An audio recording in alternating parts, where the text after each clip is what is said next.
Аллилуйя. Слава Иисусу. Господь благ. Аллилуйя.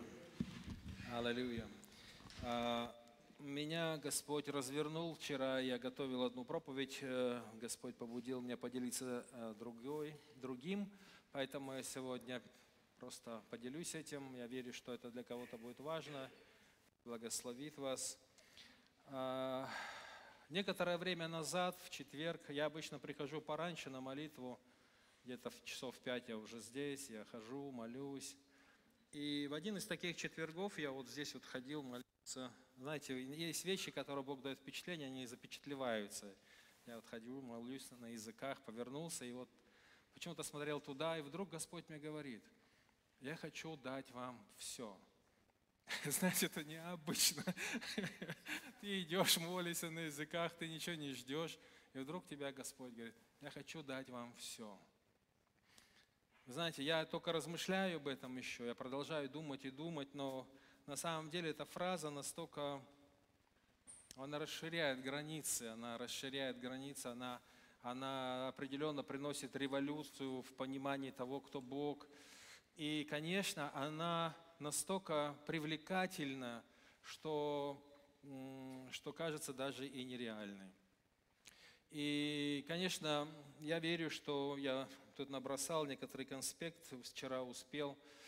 Я думаю, что, конечно, это прежде всего слово для детей Божьих. Оно обращено к нам лично, тем, кто рожден свыше сегодня, тем, кто является его ребенком. Это слово к нам. И, конечно, фигурально, или, как сказать, Бог хочет дать все всем людям. Понятное дело, что все благословения Божьи во Христе Иисусе, да и аминь. Почему к неверующим людям не могут прийти благословения Господне? Потому что они их не в состоянии принять по многим причинам просто. А сегодня это слово, это слово, это глагол, это обращение личное, и, я не знаю, оно для меня революционно на самом деле. И мой стереотип, у меня такой стереотип, конечно, еще советское времени такой, определенное представление о Боге. Там много разных стереотипов. Слава Богу, Бог ломает наши стереотипы, и Он говорит о том, что Он благой Бог, Он добрый Бог, Он хороший Бог, Он Бог любящий, Бог богатый Бог. И одно из имен Бога, которому Он открылся, это имя Эль-Шаддай. Это больше, чем тебе надо, то есть Он богатый Бог. И когда мы говорим о богатстве, конечно, часто мы сводим к материальным ценностям, но Бог богатый на материальные ценности, но Бог больше, чем просто материальные ценности, Он богат на все, Он богат на твою всю жизнь, на всю полноту жизни. И знаете, Бог создал нас необычно, мы не просто тело, знаете, если бы мы были просто тело, тогда мы говорили: Господь благ, и Он хочет все благословить, все наше тело, наше телесное, наши все телесные потребности, чтобы мы хорошо кушали, хорошо спали, были сытыми, довольными колобками. Но Бог создал нас больше, чем просто тело, потому что мы знаем, что мы еще и душа, у нас есть душа, и Он создал, и мы дух есть на самом деле, по сути мы дух. Все начинается с духа, да, дух, душа, тело.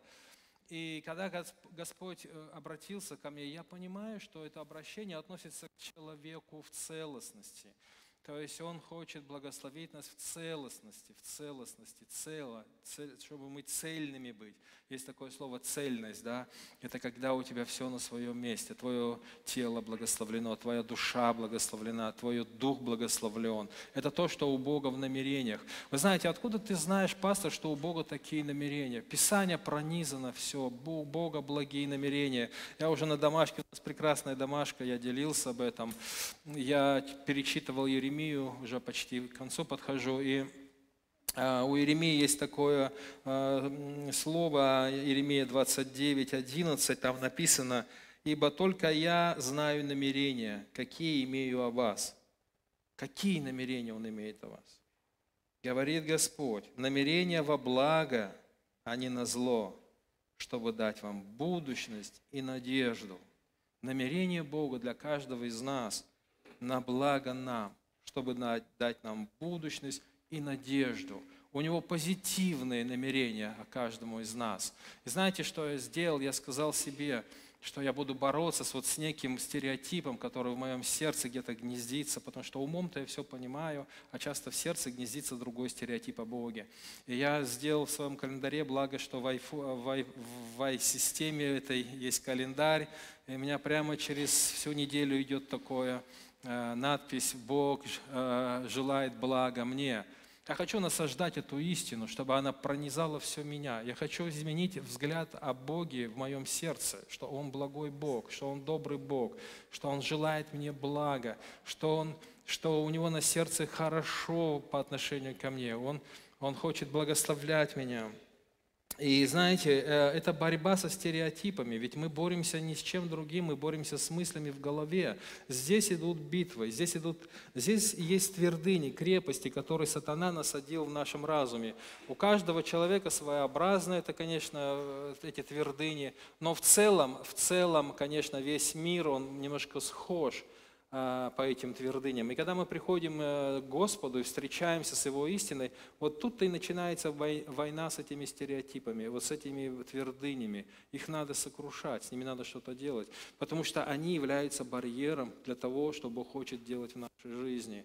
И если у меня такой стереотип, что Бог не желает мне блага, что Бог не хочет меня благословить, я ничего не сделаю в этом отношении.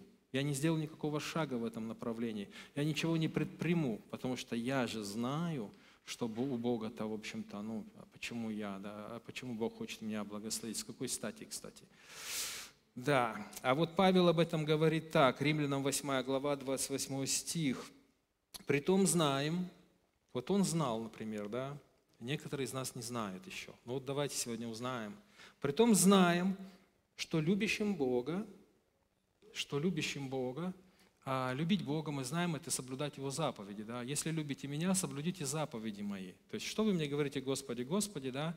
А того, что я вам говорю, не делайте. То есть, любить Бога, соблюдать Его заповеди. Итак, притом знаем, что любящим Бога, призванным по Его изволению, все содействует ко благу». То есть нас призвал Господь, никто из нас сам не уверовал. Знаете, когда мы приходим к Богу, мы говорим: «Я пришел к Богу». Да? Ну, это старые верующие улыбаются. Ты пришел к Богу.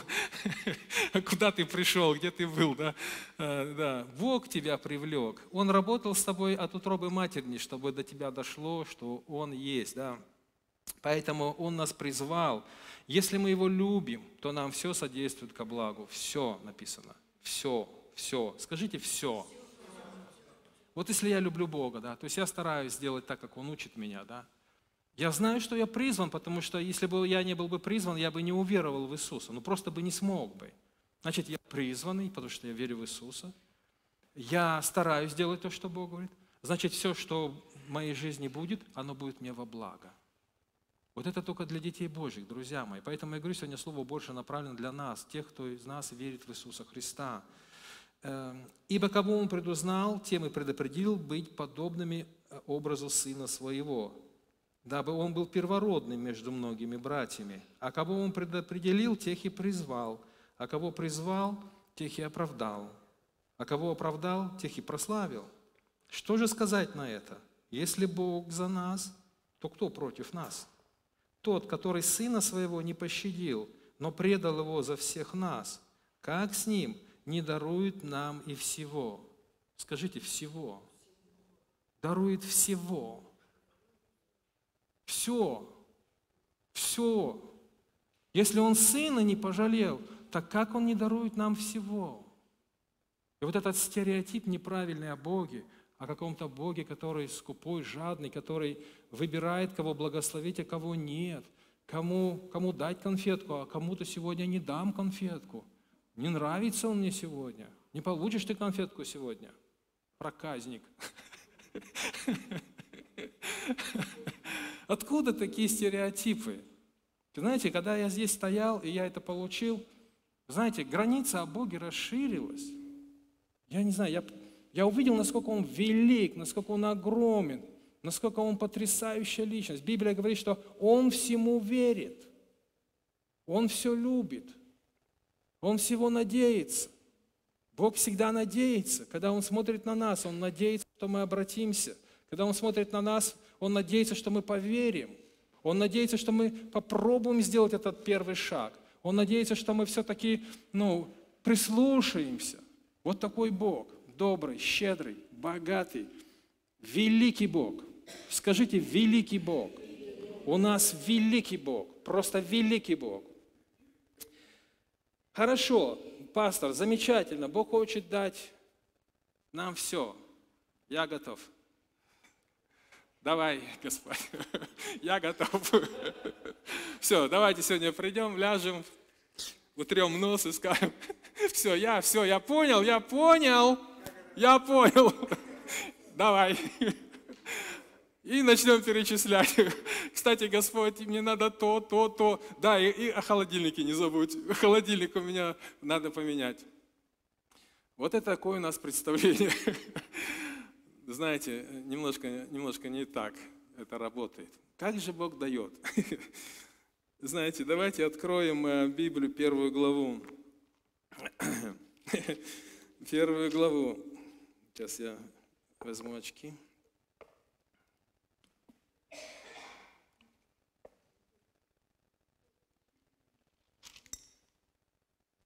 Двадцать 28 стих, 1 глава, 28 стих.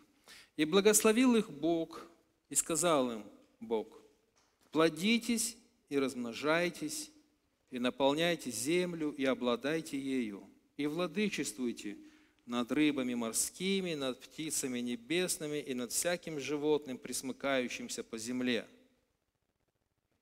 То есть вот то, что они услышали: плодитесь, размножайтесь, наполняйте землю, обладайте ею, владычествуйте на ней. И вот представим себе Адам. Вот мы говорим, что Бог дает все, да? Бог создал все, Бог дал все, Бог благословил Адама, все. И вот представим себе, Адам просыпается, первый раз открывает свои очи и слышит еще отголосок голоса Бога: «Благословляю тебя, сын мой, всем, наполняй землю, размножайся, плодись. Аминь». И Адам такой лежит в траве, наверное, да? Такой поднимается. Вот представьте себе, если бы вы так оказались, услышали, что Бог вас всем благословил, и вы вдруг очнулись, вы лежите без трусов, голые, на траве, и у вас невольно наше сознание сегодняшнее, да, у нас возникает такой: Господи, ты о чем? Ты где? Господь, где твои благословения? Где моя одежда? Господь, где я буду жить? Что я буду кушать? И в конце концов, где моя жена? Так бы мы, наверное, Богу бы и задали такой вопрос. Да. Я представил себе эту картину, когда Адам впервые проснулся, так сказать, впервые очнулся. Он очнулся с этим осознанием Божьего благословения. Он очнулся вот с этой Божьей любовью в сердце, с этой великой, таким внутренним импульсом двигаться, жить, наполнять, действовать. Он открывает свои глаза, но в округе пока ничего нет. Но знаете, я представил себе Адама, я вот помню своих детей, таких живеньких, таких живых, таких... Им хочется что-то делать, от богатого тут бегают дети. И им интересно, они такие, знаете, живенькие, им хочется что-то делать, шевелиться, открывать, начинать. Я думаю, что вот Адам, он чем-то был таким. Когда он очнулся, он не впал в депрессию, он не ушел в пост, он там не стал роптать, сетовать: Господь, почему ты не дал мне стул, почему ты не дал мне кровать, почему ты не дал мне жену. Нет. Он проснулся, и я верю, что он посмотрел на этот мир. Он знал, что Бог дал ему все, и теперь это все надо осуществлять. Так, с чего начнем? Кушать пока не хочу. А он там висит, перекушу попозже. Так, с чего начнем? И потом Господь ему говорит: подожди, Адам, мне тут кое-что надо, чтобы ты сделал. Что ты хочешь, чтобы я сделал? Я хочу, чтобы ты назвал всех животных, кого ты встретишь.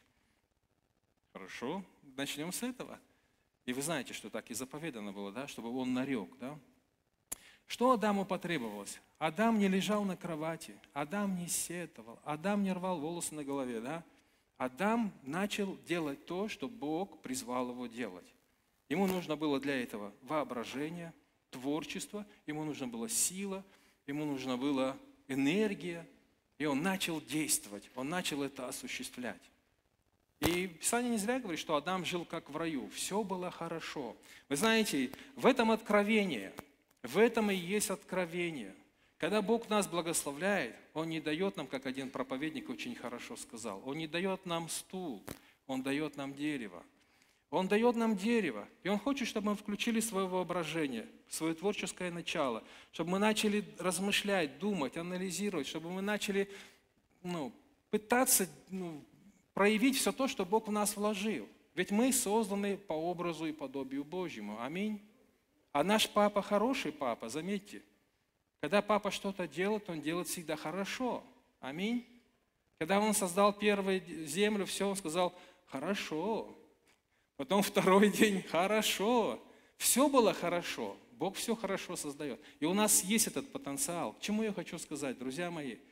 Если у вас есть 2 руки, вы благословенны. Если у вас есть 2 ноги, вы благословенны. Если вы еще дышите, вы благословенны. Как один брат, я не знаю, столько много информации. Я слушаю проповедь, читаю книги. Я не знаю, откуда я это слышал. Кто-то проповедовал, что ли. Он говорит, даже, говорит, я если лежу в реанимации, говорит, и все, что я могу пока сегодня дышать, я все равно буду славить Бога. Я все равно буду что-то делать сегодня. Понимаете, вот это вот не сдаваться, бороться, достигать, творить, начинать. У нас есть весь этот потенциал, и он весь в нас. Поэтому, когда Бог сегодня, вот в этот раз в четверг мне сказал, что я хочу дать вам все, теперь я понимаю, о чем, немножко больше стал понимать, о чем Он хотел сказать.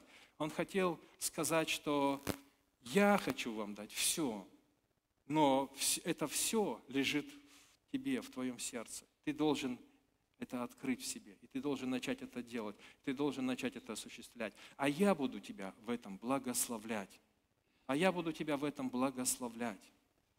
Знаешь, если ты ничего не будешь делать, тогда ничего не будет происходить. Вот почему над нами и смеются неверующие люди, они говорят, то, что в Бога верить, да, и что, ничего не надо делать. А мы иногда и подтверждаем это.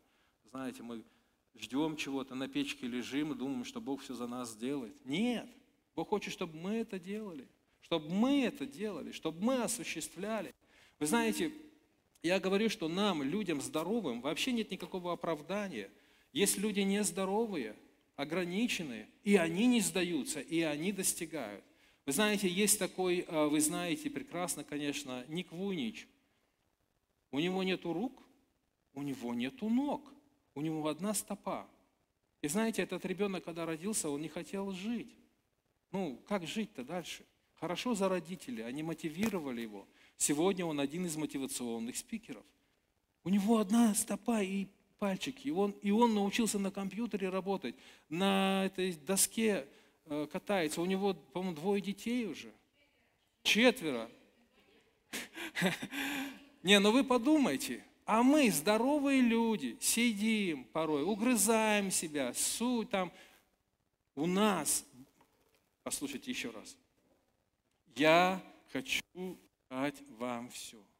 Это для каждого из нас. Все. Нет ограничений. Нет ограничений. Ограничения только в твоем сердце. Или так скажем, Бог хочет дать все, что Он вложил в твою мечту, в твое призвание, в тебя, в то, кем ты должен стать. Он дал тебе для этого все. Реализуй это все. И знаете, для того, чтобы реализовывать это все, для того, чтобы это все делать, надо развиваться. Надо развиваться. Если ты физически не будешь заниматься, ты физически будешь в плохом состоянии. Когда тебе за 50, в физиологии происходят определенные перемены.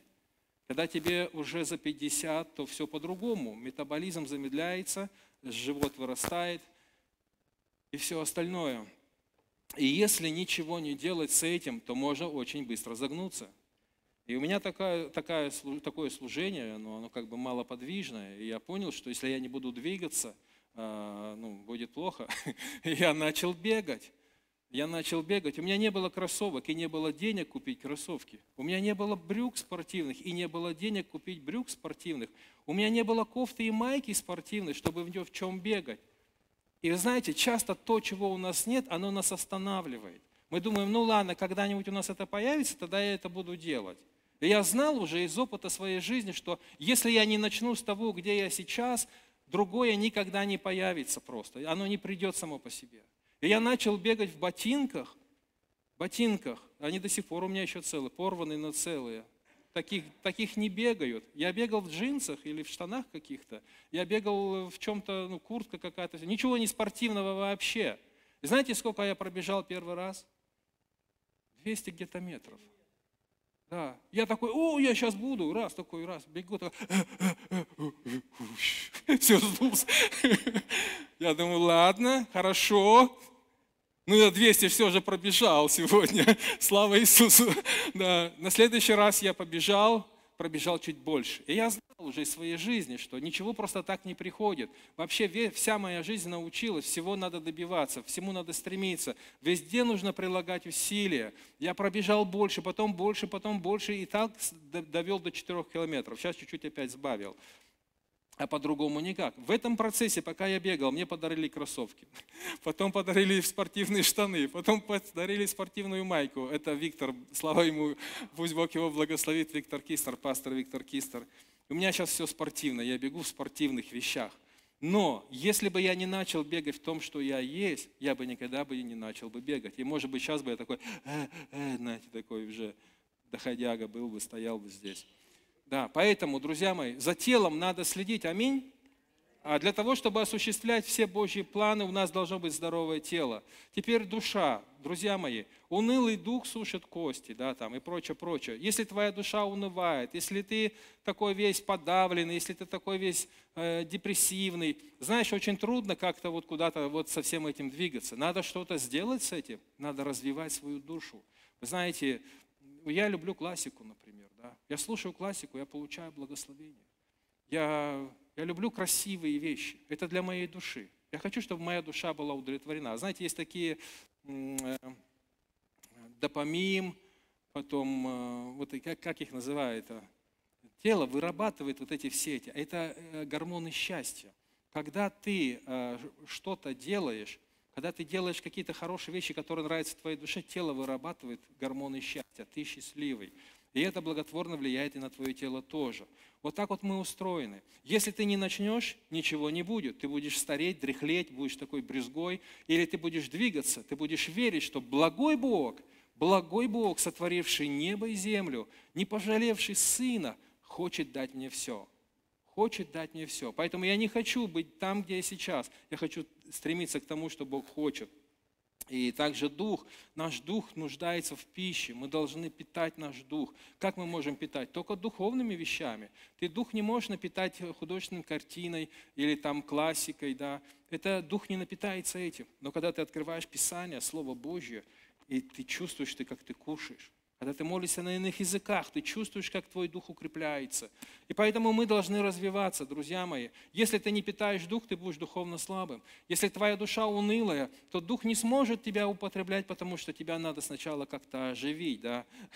Приложить 2 клешни, чтобы ты зашевелился. И если твое тело разбито уже, да, то какой ты из тебя допустим, что-то. Поэтому мы должны понять такую вещь. Бог нас благословил всем. Дышишь сегодня? Благодари Бога.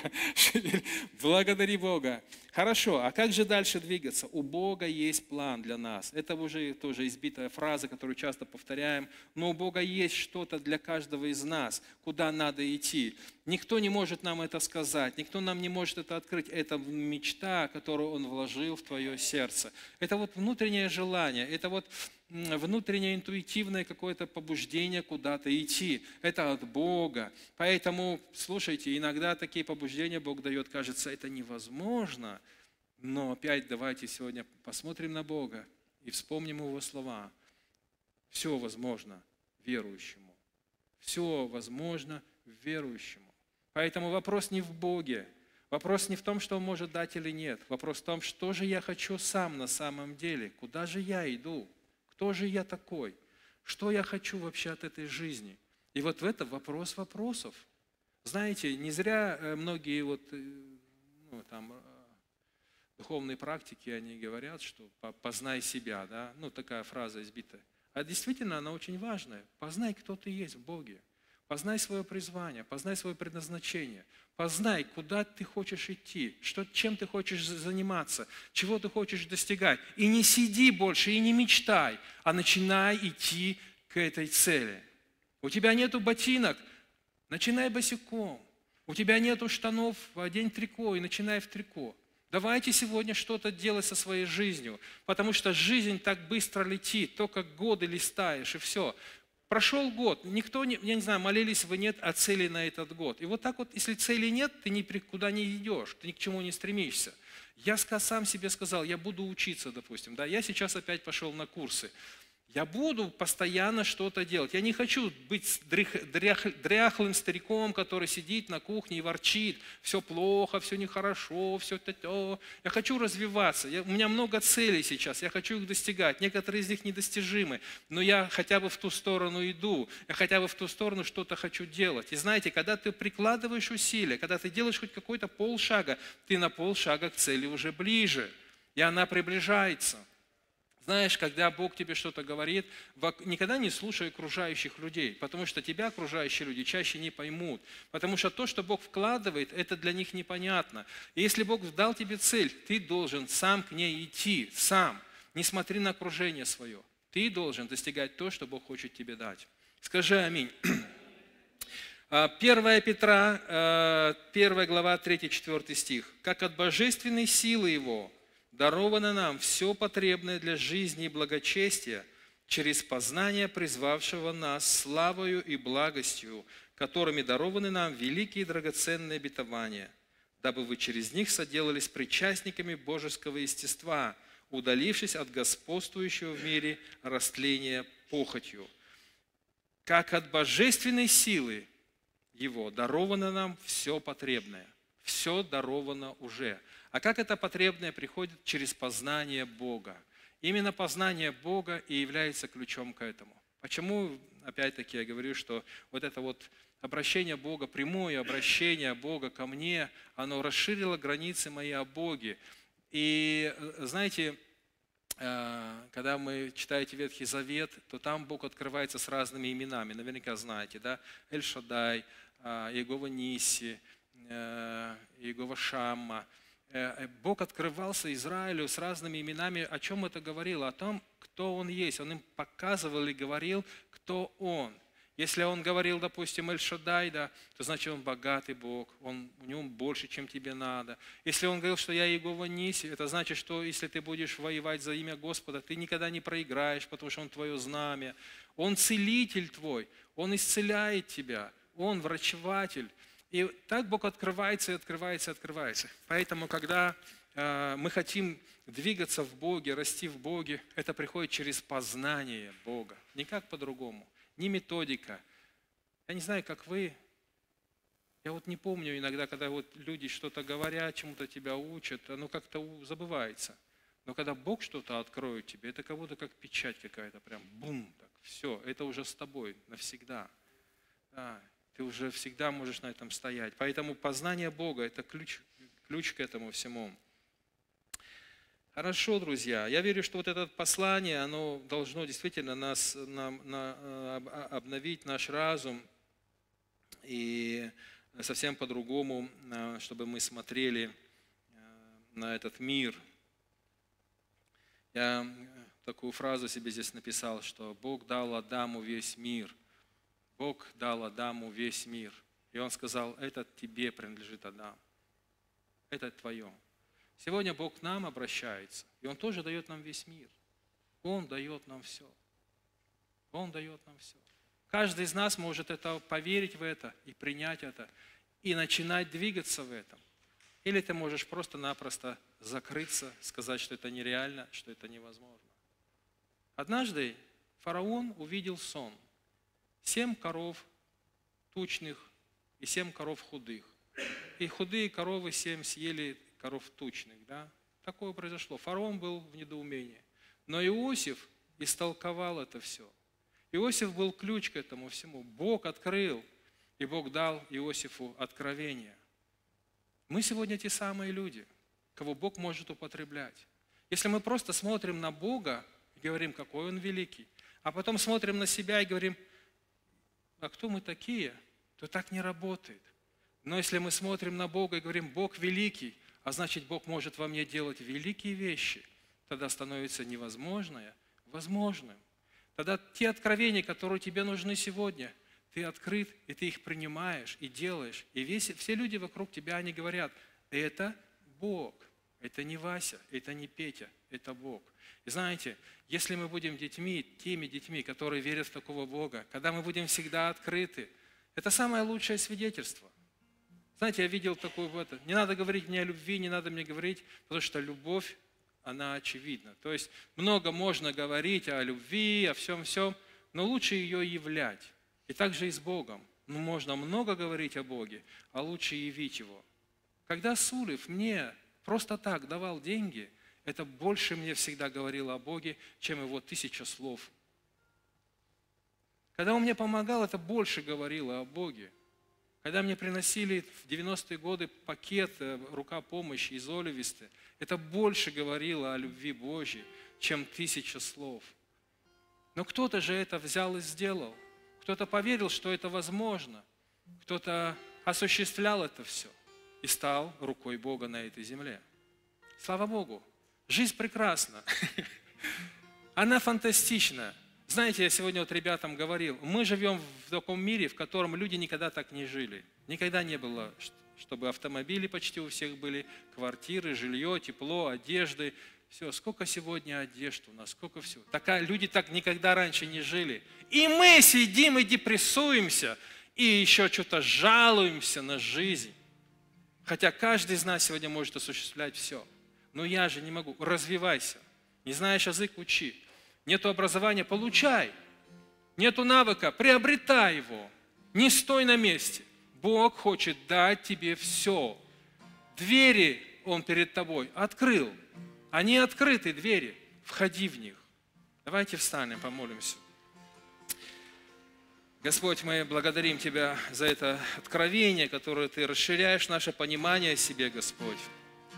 Ты говоришь и показываешь, и являешь, Господь, какой Ты, Господь. Помоги нам изменить этот образ мышления, раба, вечно жалующего, вечно ропчущего, Господь, на образ мыслей сыновей Божьих, на детей Божьих, пред которыми Ты открыл дверь, в которую Ты приглашаешь нас войти.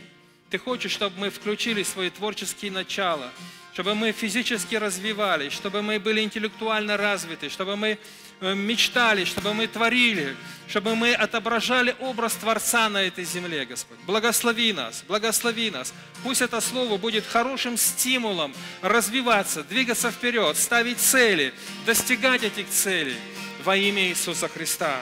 Боже, дай нам свергнуть себя, это рабский образ жизни. Как и обрезание говорило о том, что ветхая плоть, она откидывается, так и нам. Дай нам совлечься с этого ветхого человека и принять образ мышления нового человека по образу Божьему во имя Иисуса. Мы за все благодарим Тебя, Господь. Слава Тебе, слава Тебе, слава Тебе, слава Тебе. Я молюсь сегодня за каждого брата и сестру сегодня, кто уперся в тупик, кто не знает, как дальше двигаться. Боже, помоги нам открыть свое сердце перед Тобою и начать искать Твое лицо, чтобы понять направление, куда нам надо двигаться. Во имя Иисуса. Во имя Иисуса. Я молюсь о тех, кто сейчас уперся в какую-то проблему, которую не может решить на работе, дома, еще где-то. Боже, я молюсь сегодня о том, чтобы Ты дал им откровение, чтобы свет Твоего слова, откровения, оно пришло, Господь, и человек понял, как и что надо делать. Во имя Иисуса Христа. Слава Тебе. Аллилуйя. Я молюсь о тех, кто желает вступить в брак, кто хочет выйти замуж или жениться, Господь. Я молюсь об этих ребятах и девушках, чтобы Ты, Господь, дал им тех, кого Ты хочешь дать, Господь. Чтобы они могли принять это от Тебя и не фыркали, и не ковырялись, Господь, но в своем сердце поняли, что это Твое избрание. Во имя Иисуса. Слава Тебе за все, Господь, слава Тебе за все. Я молюсь о сердцах, которых дьявол уловил в ловушку непрощения, критики, суда. И в этой тюрьме очень тяжело, в этой тюрьме темно, в этой тюрьме нету выхода. Я молюсь, помоги им освободиться от всего этого. Помоги им выйти из этой тюрьмы, чтобы, Господь, войти в Твои двери, Господь, в Твои возможности. Во имя Иисуса. Сокруши ярмо над этими людьми. Аллилуйя. Слава Тебе за все. Аллилуйя. Боже, пусть придут Твои откровения, пусть придут Твои идеи, пусть придут Твое видение, пусть придут Твои великие мечты, Господь. Пусть мы увидим, Боже, насколько Ты велик, Господь, насколько потрясающие возможности в Тебе, Господь, для каждого из нас. Все возможно верующему, все возможно верующему, все возможно нам во Христе Иисусе. Аллилуйя. Слава Тебе за все. Благодарим Тебя, Отца и Сына и Святого Духа. Аминь.